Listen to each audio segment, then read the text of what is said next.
All right, breaking down the SEC power rankings. I'm going to throw them up here in case anyone's not seen them yet. Give people a moment to take in these power rankings. And remember, as always, I got to explain this to people. Well, first of all, Texas and Oklahoma this year, that's new, right? Why are we doing this? Well, we're getting a jump start on Texas and Oklahoma. We're embracing these fans into the SEC. And as always, before I get into the breaking these down, I don't look at anything from the preseason. I don't care about your recruiting rankings. I don't care who you beat last year. I care about the 2023 season. We've seen 15 of the 16 of these teams play. And I'm going to break them down right here. Team A meets Team B on a neutral field. Who am I taking to win the game? That's the only criteria for these rankings. Who would win on a neutral field? So, let's get into it. Florida. Florida's got to be 16, even though we've not seen LSU play. Because they literally could not be worse than the Florida Gators. I don't care if they lose by 50 points to FSU tomorrow, which is not going to happen. They can't be worse than Florida. So Florida, you're dead last. LSU, again, we haven't seen you, so nowhere. It's not really fair to rank you when I'm saying all I'm taking into consideration is what we've seen on the field. We've seen nothing on the field from them. So LSU, TBD. Vanderbilt, final score looked pretty good against Alabama A&M, but it was kind of a struggle. I mean, at one point it was 5-2 nearing halftime. So Vanderbilt, until further notice, I was not very impressed with that Hawaii performance. So you're there. Missouri again. So, and caveat, I mean, we've not seen many opponents, and it's hard to judge a little bit, but not overly impressed. I'm not panicking with Missouri, but South Dakota, that was an up and down performance. You're still at 13. I realize South Carolina just lost, but I think North Carolina, I was very impressed with that quarterback. He lived up to the hype a little bit. I don't think South Carolina's done. I think that was a bad one, though. That was obviously a bad loss. Uh-oh, there's a computer. If you are not familiar with the schedule, throw it up here real quick. I said on Paul Feinbaum the other day, if they can't beat Carolina, I don't know how they're going to win at Georgia, which I think that's valid. I don't think Mississippi State, maybe they can beat Mississippi State, but not if they're giving up 8 sacks a game. And at Tennessee, I think Tennessee and Georgia are better than North Carolina, despite being impressed with North Carolina. So I think for now, 12th, even though Spencer Rattler, I thought he looked good. It's hard to look good when you're running for your life the entire game. But that's how it was. Maybe it's just opening. You know, South Carolina usually gets better. They always start slow under Beamer. We got to give them that. Mississippi State dominated the second half, but the first half was a tough watch from what I saw. And again, sorry opponent there, Southeast Louisiana. Cousin Shane tanked tonight with the No, Cousin Shane didn't get tanked, but he did enjoy some twisted teas, no doubt. Tennessee gonna drag USC Junior. That's not me saying it. That's adult Gambino. Based on what we just saw, South Carolina O-line, yeah, we'll get to Tennessee, but who sucks more, Florida or South? Oh, clearly Florida. I mean, this is not debatable. South Carolina, I didn't think sucked. I think elite quarterback for Carolina, terrible off. Their offensive line, that's a legitimate debate. Whose offensive line is worse, Florida or South Carolina? That's a tough one. But Florida at least got running backs, and they still couldn't run the ball. South Carolina doesn't have a running back. 6-6, that's about right. Jimbo, Cousin Shay, yeah, Jimbo working on comeback coach of the year. We'll get to A&M. I've already thrown up I probably shouldn't put up the rankings first. That spoils the whole thing. Next, Texas. Again, we're putting Texas on here. Heard all about Texas. I thought they sucked compared to who they were playing.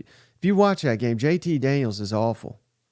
And yes, JT Daniels, I said that correctly. He's the Rice quarterback now. He threw multiple interceptions. And the defense, I mean, they only gave up 10 points, but they scored 30-something. I thought they'd score about 70. the way people were talking. They're going to get their ass kicked by Alabama. Texas is. So we'll get to that. Kentucky, up and down performance. Devin Leary didn't quite come out as red hot as I thought. People, even some of them KSR boys, they were surprised when I said Ray Davis. I put him on my ballot, all SEC ballot at media days. He lived up to the hype. The defense is legit. Kentucky's going to move up this list as long if they get Devin Leary going. I'm not worried about Kentucky. Ole Miss, again, it's hard to evaluate them based on the opponent, but Jackson Dart's legit. This is the reason I put him number 3 in the quarterback power rankings. I think he's poised to take a big jump. He was one of the most surprising performers of the weekend. Again, I know shitty competition, but they just absolutely waxed Mercer. So Ole Miss, you're in the top half. Same deal with Arkansas. You're playing a god-awful team, but when you score a touchdown on the first play of offense, KJ Jefferson, he was locked in. QB1 of the entire SEC. A little concerned, Arkansas not able to run the ball truly effectively against Western Carolina. We've got to get that cleaned up. Defense looked a lot better. Auburn, very impressed with Auburn. And I'm struggling to think who they played UMass, but that was a 7-7 game there for a minute. And then they just blew their doors off. So Hugh Freeze, again, I've said it a million times, not a fan of him personally anymore. Shane, cousin Shade, I like how Shade, he is on these now. He's just commenting. He's out of beer. He wants a beer. Come on over. Auburn, again, opponent sucked, but they looked fantastic. I love what they did with Robbie Ashford. That dual quarterback system, I think it could work. With Hugh Freeze's unique style, I think it could work. Now let's get to the true contenders here. Tennessee, number 5. Said it all off season. I don't think you guys believe me. This defense, again, Virginia, not the best team, I get it. But the defense was tenacious all over the field. Tennessee kept making mistake after mistake. Joe Milton did not play perfectly. Pretty efficient, though. Drops, number of issues with Tennessee's offense, and they still blew their doors off. So what does that tell you about Tennessee? It tells me they're a hell of a team, and this is going to be the best defense yet under Josh Heupel. It's what we've been saying. Yep, Texas sucked. They were just awful. Okay. I like that I was trying to get this going. Do you think Deion Sanders will tank the Florida Gators even further next season? Yes, I would love to see Deion as the next Florida coach. That would be amazing. Number 4, Oklahoma. Shane couldn't believe he nearly fell off the couch when I said this, but of course he didn't watch Oklahoma. I'm committed to watching Oklahoma, and if you didn't watch Oklahoma, they were playing Arkansas State. They just absolutely steamroll. I mean, Butch Jones was crying on the sidelines. It was that bad. I think they beat him by about 70 points. Oklahoma looks legit. I can't wait to see them in the SEC. They look like true contenders, and they look like they'd beat the shit out of Texas just based on this week 1. Now, I'll completely change my mind if Texas beats Alabama next week. But again, we're just basing this off what we've seen this season. Oklahoma, incredible. Georgia, number 3. How can I have Georgia? This 2-time national champion, 5 stars across the board. None of that matters. This season, what I've seen this year, yeah, they took care of business, UT Martin, but it was a struggle in the first half. Carson Beck did not look sharp at all, missing touchdowns, missing wide open receivers, having to settle for field goals in the red zone. I didn't like that at all. Georgia, they'll move up this list in a hurry if they get it together and they play like they did in the second half. But they were not elite. Number 3, I mean, that's pretty damn elite the second half. But 2 teams more impressive than Georgia, in my mind, this weekend in the SEC. And it starts with my Texas A&M Aggies. I've always been an Aggie, even though I think I've been banned by some of their outlets. But I'm back on the hype train, and people think I'm overreacting. I probably am. But Connor Wigman looked incredible. What did he have, 5 touchdowns? I'm going to look up his stats here. Connor Wigman, 18 of 23, 236 yards, 5 touchdowns, 78% completion percentage. And, well, I don't want to steal Cousin Shane's joke. He's got a good one. But these receivers, my God, they're everything we hyped them up to be. And with Bobby Petrino calling the offense, Jimbo over there without his Cheesecake Factory menu, Texas A&M they look special.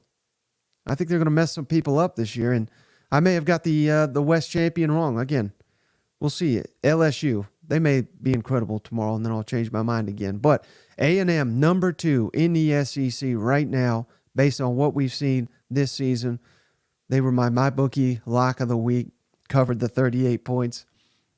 Alabama, the decaying it ain't decaying right now. They looked incredible. They just clobbered MTSU, Jalen Milroe. Any quarterback debate, I mean, he squashed it tonight. He was fantastic. Running all over guys, making big plays with his arm. 56-7. Again, I realize MTSU, that's not a good opponent, but Jalen Milroe, 13 of 18, 194 passing, 3 touchdowns. He led them in rushing, too, 48 rushing yards. 200 yards on the ground for Alabama.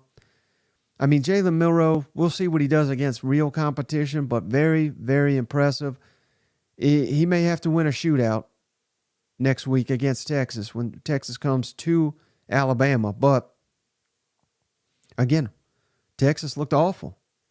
And it was pretty discouraging. Sarkisian, I don't know if anyone caught his comments, but he basically said, hey, I'm encouraged. We can win multiple games. We got a defense. Well, brother, you're supposed to be this offensive guru. You got all these 5-star quarterbacks, receivers, people saying the best tight end next to Brock Bowers in the country. I didn't see it. The offensive line was a disaster for Texas. They couldn't get a 4th and 1 against Rice. They're getting their quarterbacks pressured left and right. Alabama's going to eat them alive next weekend. So I'm already looking ahead. Forget Texas and at Alabama. I'm looking ahead to Alabama at Texas A&M. That right now looks like the game of the year in the SEC. Again, just going off one game here. It's probably a mistake, but that's all we have to go off here. Devin Hayes says, please whoop their ass next week, Texas. Not the Texas I saw. Texas I saw, if they played Alabama right now, they'd lose by 40 points. A&M going to Miami. There we go. That's interesting. I don't know what Miami did this weekend, but Beamer needs to stick to post in-game TikToks. May help a little. That's confusing. I don't know if that's English. Aggies are winning the West, according to Texas. I believe it. I think they win the national championship. They play like they did today. Mertz in the Heisman race. Just ask Billy. Hey, I already buried Billy enough. We had games on just now.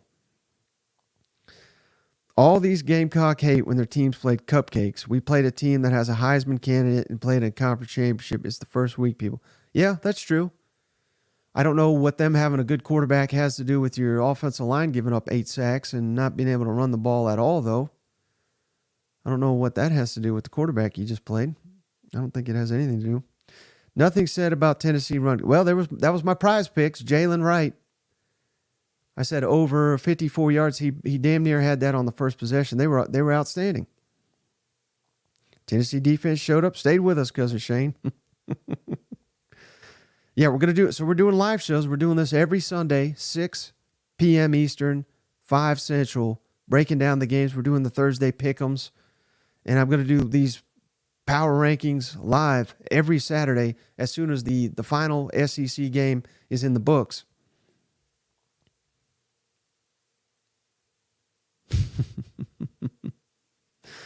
Oh, man. God, I'm getting so excited. Tennessee host A&M. There we go. That right there may be the next best game on the entire SEC. Let's look at A&M's schedule real quick here, because now I'm fired up. Now I'm all aboard. I hope Billy's watching. You out there, Billy? All right, A&M schedule. New Mexico just destroyed them. At Miami, ULM, Auburn at home, Arkansas and Arlington, then Alabama at home, at Tennessee. Those are going to be the games that decide whether A&M wins the West. And again, we're just completely overlooking LSU till we see that. We don't know how good they are. But I think they're pretty damn good, too. So we may have a 3-headed monster in the West. Yep. Go Hog says Arkansas not being able to run the ball made me nervous, too. Because hell, it's Western Carolina. You should be able to run on them.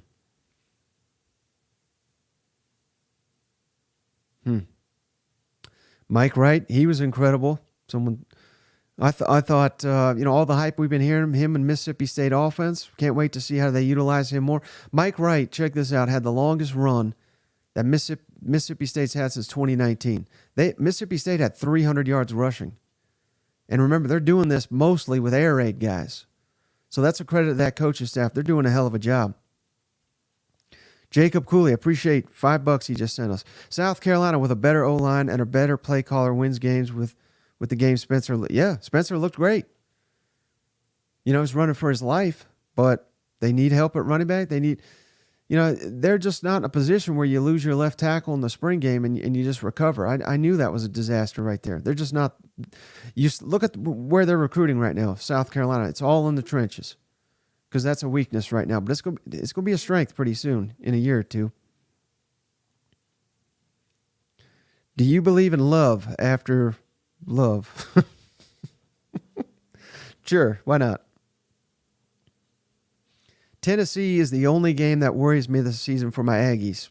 Not Bama, not at LSU, just Tennessee. Interesting. Yeah, Tennessee receivers not in sync today. Brew McCoy looked good, though. I think he may have had a drop. Squirrel, I don't know how banged up he is, but he was looking good. Tennessee at A&M, going to be the most overlooked game of the year. Well, I don't know. We've been talking about it for a long time. I don't think it's overlooked. FSU owns LSU 8. Again, this is power rankings for 2023. I don't care if FSU's 100-0 against LSU. That doesn't matter for 2023. Hail State, hell yeah, they looked good. FSU would run through the SEC. Get the hell out of here with that. I'm gonna put that person in timeout. Boom, because that's garbage. All right, we have 17 minutes here. Anything else? I'm about to jump off here. It's late, but I'm trying to think anything that stood out. I want to save some stuff for the podcast, of course. Hypo ran a vanilla. I love vanilla offense comments. What? I mean, they say that the offense is already pretty vanilla. I don't think college coaches don't save shit unless they're playing Mercer. You know what I mean? They didn't run vanilla. No, they just didn't execute. Tennessee didn't execute, and they won by about 50 points. I mean, that's why Tennessee's in my top 5. I think they're pretty damn good. Freeze warning coming to Cal. That's a game right there. That's an overlooked game. Auburn, A&M. Because if Auburn's just going to keep getting better. And they look damn good. Again, at UMass probably sucks, but Auburn was looking good.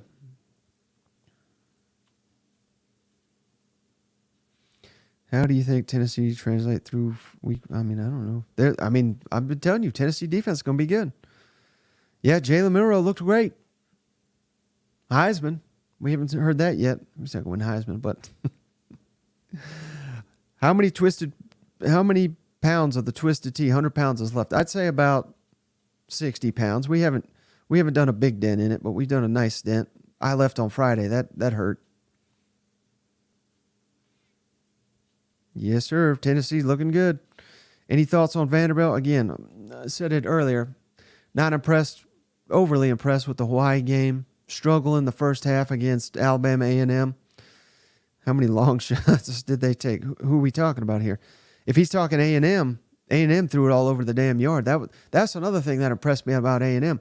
Under Jimbo, we didn't throw it deep. They threw it deep every series with Bobby Petrino, and they were connecting on a lot of them. Texas A&M's got the best receivers in the SEC, and Connor Wigman, again, try not to overreact, but Connor Wigman's probably my Heisman favorite right now out of the SEC. Texas A&M sophomore quarterback. He was incredible. If he wins the Heisman, A&M's going to the playoff.